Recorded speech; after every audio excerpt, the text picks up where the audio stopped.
Overview of the first half of Exodus. Let's talk about the book of Exodus. It's best known as the epic story of Moses leading the Israelites out of slavery in Egypt. But that's only the first half. The second half tells of Moses receiving the 10 Commandments and the design of the tabernacle. And right in the middle, there's a story that connects these two halves, what happens at the foot of that famous mountain. Background from Genesis to Exodus. First, we need to remember that Exodus is a continuation of Genesis. There, God promised Abraham that all the families of the earth would be blessed through his offspring. Genesis ends with Abraham's family going down to Egypt. Exodus picks up 400 years later, by which time that family has grown into the nation of Israel. But there's a major problem. Israel is now enslaved to the Egyptian king, Pharaoh, and this Pharaoh is truly infamous. Pharaoh's oppression and Moses' birth. He strips Israel of its dignity, enslaves them cruelly, and even orders every newborn Israelite boy thrown into the Nile to wipe out the nation. He is, without question, the worst character the Bible has shown us so far. One Israelite mother, desperate to save her son, sets him afloat on the river in a small papyrus basket. Pharaoh's own daughter finds the child and adopts him. That boy grows up to become Moses, the one who will one day free Israel from slavery. The burning bush and encountering Pharaoh. Years later, Moses, now a grown man, encounters God through a bush that burns without being consumed. God tells him that he will be the instrument through which Israel is rescued. Moses goes to Pharaoh and delivers God's demand to let his people go. Pharaoh scoffs. "Who is this Lord that I should obey him?" Enraged by the demand, Pharaoh only tightens the Israelites' labor. Discouraged, Moses cries out to God, "Lord, your plan doesn't seem to be working." God answers by repeating his promise of rescue, and here, for the first time in Scripture, the word redemption appears. It literally means to buy back a slave and set them free, and that is exactly what God says he will do for enslaved Israel. The 10 plagues and judgment.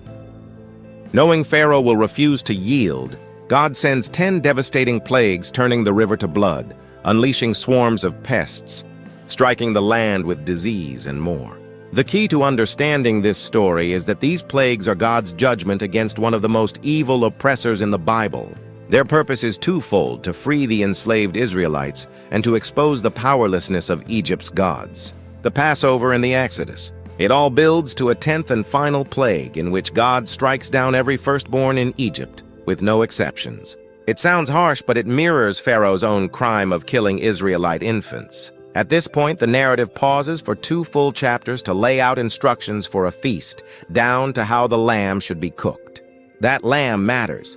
God tells the Israelites to slaughter an unblemished lamb and prepare to eat it. Then take its blood and paint it on the doorposts and lintels of their homes. When the final plague comes, anyone inside a marked house is spared. This is why the Passover meal commemorates that pivotal moment, God executing justice against evil while extending mercy through a substitute. Furious after this last plague, Pharaoh finally orders Israel to leave.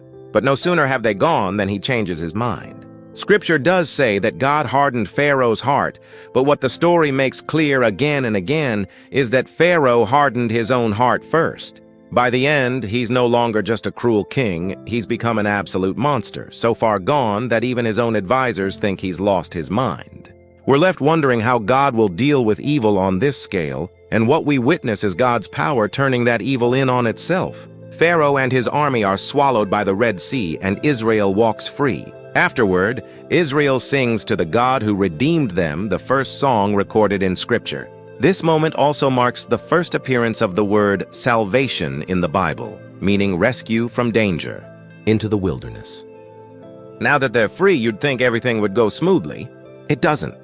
The Israelites wander into the wilderness tired, hungry, and lost, and were left asking what God's purpose in rescuing them really was. That answer is found in the very next story, the one that bridges the 2 halves of Exodus together.